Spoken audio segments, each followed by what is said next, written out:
صادق جونتري جيبوتي بان كنا قلنا اوكي meher baa ka dhacay maanta magaalada Djibouti oo ah Saadq John oo ahaa nin janana oo ciidamada gobolka Banaadir madax ka ahaan jiray markii dambena mucaarad ku noqday madaxweyne Maxamed Cabdullaahi Farmaajo markii dambena Djibouti yimid ayaa wuxuu guursaday gabadh uu dhalay madaxweyne Ismaaciil Cumar Geele arooskaasi ama meherka imika dhacay caawan aroos ku dhici doono aad baa loo hadlayaa أروس كم حد نقصين كرتاسك ميوسيا سديسي هاي ما متدخلوا عادية با وما حيوح السبب تايدتك وهذا هي والله يا horta anigu alxamdulillah waxaan u arkayaa inay isguursadaan in Soomaaliyeed oo laba wadan kala ah waa sharaf iyo heybad iyo wanaag baa ku jira oo saadiqna waa nin Soomaaliya oo maartay gabadhana waa gabadh Djibouti oo Soomaaliyada taas oo mid ku weyn mid labaad gabadha xil ay u leedahay abtiyaan wahay okay marka abtigu markaan waxay ka dhigan tahay aroos adeer miyaa u misabti abti waan maxay yeelay Ismaaciil waxaan nahay balwadaag baati marka adeer baad noqonaysaa adeer xagga waxa ka soo xadday Ismaaciil gabadha adeeraan wahay maadaama aan adeer wahay suurtagal ma aha inaan ku fogaado arrimahayga laakiin waxaan ka hadlay wax siyaasi ah waa mowduuci siyaasi waa objective weeyaan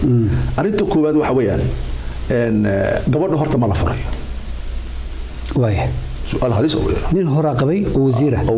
واي وزيرك محوها حسن وزيرك وزيرك عجري يشك محا وزيرك عافيمادك waxaan ugu horeeyay wasiirka tacliinta waxaan ugu horeeyay wasiirka dhalinyarada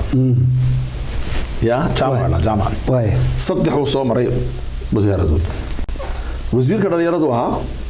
tacliintu noqday kadib wuxuu noqday wasiirka maxaan hore caafimaadka wuxuuna ahaa wasiir loo yaqaan Superman wasiirka wasiirada ayuu ahaa way xasab alayna ma jaamac way marka jaamac gabadha uu guursaday si sharci uu guursaday way laakiin si sharci loo mafulin anu maadaama aan sheekh hadii taqaano kana shaqeeyay maxkamadda dalaaqa furitaanka islaamku waa afartan nooc ku jira leesho lambar 1 waxa radaa kalimatu talaaq waxa fura ninka gabadha qofkiiba afka kaga dhawaaqay way soo xora rasmi way laba gabadha dalbata khulci baadada way gabadhu marka dhibaato sheegataa way dalbataa waa laga furaa dhibaatada baa la eega marka haday jirto wala qiimeeya waa laga siiba waa labo تصدق حد بيجي نروح فسخ لا اسك فسخه ولا لبدا كربا وفسخنتا ما فسخا عيب با لهلي ان markii hore qarsoonay nin aan waxba lahayn baa gabadhu guursanaya gabadhu wuxuu ogaaday inuu waxba jirin madina okay waa laga fasaxaya amba gabadhu meesha dambe tahay ninkii uu ogaaday waa laga fasaxaya si rasuul gabadha loo dhisay oo lahayd maartay waxaan raado xadaanka okay hoosta ku qarsanaysi imaad sheegin bukeeri guriga ku laba nabiga sallallahu alayhi wasallam way fasaxantay ma la isku furin wax la isku ceeb baa la isku qariyay okay arinta afraad waxa la tadliiq qaadiga kala fura jajka kala fura wuxuu qiimeeyaa dhibaatada labada jaanib in wada socon karin jaamac iyo maartay haybado furitaankoodu sharci ma ahayn waxa ajalad baa dadka la dhageysiyay inuu jaamac waxa naag la sameeyay barnaamij khaldan islaamka dhexdiisa iyo dhaqanka Soomaaliga iyo dhaqanka reer Djibouti barnaamijkii marka la fidiyay dadkii way rumaysteen barnaamijkii markay rumaysteen ninkii waxa lagu yiri gabadha fur uu diiday habeenba madaxweynuhu yahay wuxuu soo qaado faylal siyaasadda caawan ka wada hadlaynaya ninkii faylal buu qaaday wuxuu tagay guriga madaxtooyada waxa loo yeeray ninkii askarta xukumayay waxa loo yeeray ninkii mukhaabaraadka xukumayay Xasan Dhacdo waxa loo yeeray qaadi meesha fadhiyahay madaxweynihii baa la soo fadhiistay waxa lagu yiri gabadha fur kadibna waxa la sara qaaday meel ba inta la furay bay xaasigii islaantii iyo gabadhii wada ka soo galeen indhaha loo geeyay waxa gabadha fur afka ka dhawaan furay xur wajacala gabadha fur iyaduna xataa waqti wajacashay waxa la sheegay meena qaadan marka maxaa lagu simaxdaado الطلاق المكره طلاق القفك لو قصبه فريتانك لو قصبه علمadu waxay dhahan furitaanka qasabku muu dhacaa xanaafta ay bas mid xanaafiyay uu dhacaa afar saddex jumhuur waxay dhahan ma dhaco واقع ما dhici karay laana waa furitaan oo qofka rabitaankiisa ku jira labadii qof rabitaanku ma jirin marka furitaankaasi asalku waxa weeye gabadhu ma banaanay ba mise wali banaanay maaha sharcan waa in la hubo oo la balaadiyo arintaas kay marka Saadiq John gabadh buu naga soo doonay hadaan reer Djibouti tahay gabadha soo doontay ma hubisay سؤال إني مدح بنات إني مدح بنات شرع باجرة دقن باجرة دين باجرة وحاجرة وحن تاريخ باجرته قبل ما تسوى ميدو كودو يعني ميدا لبعضي وحوي maanta gabadha waxa soo doonay madaxweynaha jamhuuriyadda Soomaaliya wuxuu ka soo doonay madaxweynaha jamhuuriyadda Somaliland weydiistay madaxweynaha jamhuuriyadda Somaliland wuxuu yiraahdaa haddaan anigu ahay madaxweyne meerna haddaan anigu ahay reerka gabadha anoo ku hadlaya magaca aabaheed adeeradeed iyo walaalaheed gabadhii waxaan leenahay helaha وان سنة سؤال بمربشة كدارتي سؤال كدارتي وحويات أنا أبتو أبودي أنا أبتو أبود ها أوكي أبتني ما داسي وأبتني ما جود ويان والرشا إسحاق وملفوق ويان أبتني ما هو سماح تاسي ما سيقال إنه علوم الله لكن أبتني ما هو سماح أبتني ما كسي وسجلتها أبتني يدورون جوا ومارتي وما شفريه ما فدي ما فدي تاكو wax kale way meesh dadka loo yeeray waa dad khaas ah sheegi doono way marka taasi waa mid labaad way midda saddexaad ee muhiimka wax weeye waxa dhinaca midita ka fadhiya dhinaca bidixda waxa ka fadhiya Muuse Biixi adeerkeed Yuusuf Umar Geele way waxa ku xiga qof aan garanay tasawirta laakiin waxa dhinaca kasii wala adeerkeed Saciid Umar Geele way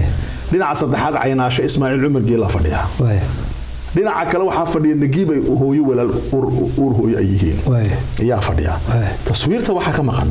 nin kale oo muhiim ah oo Liibaan Ismaaciil Umar Geele loo yeedhi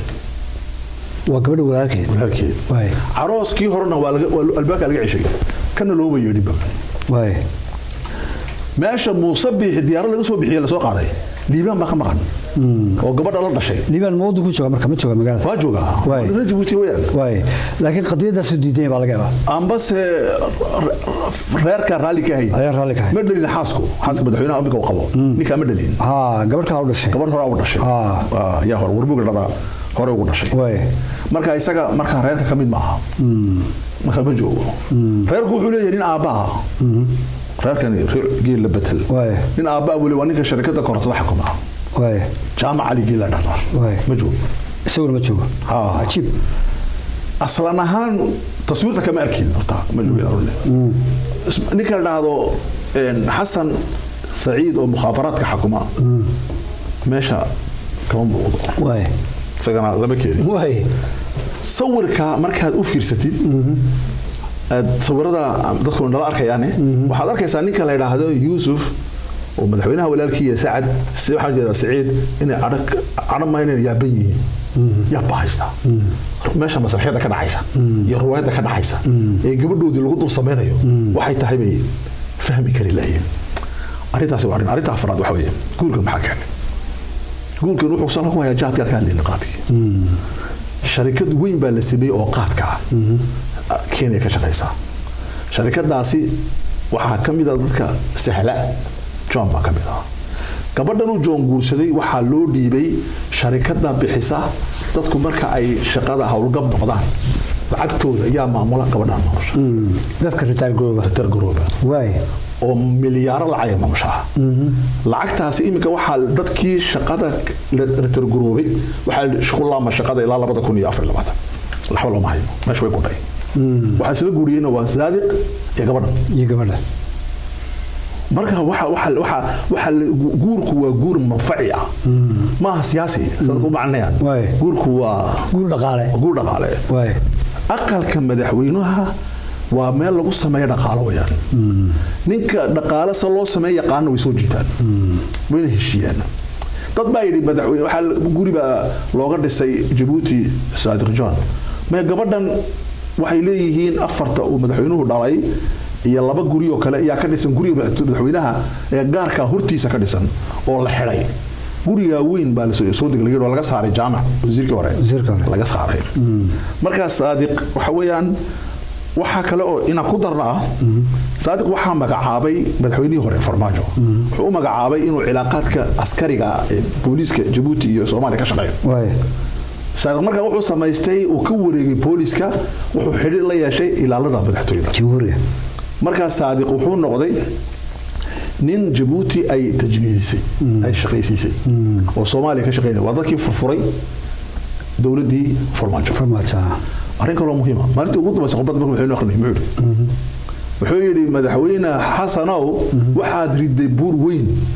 buuro waaweyn baad naga dumisay Ismaaciil Bayri waay buurta ugu koobaad u dumiyay waa farmaajo waxa lagu dumiyayna waa John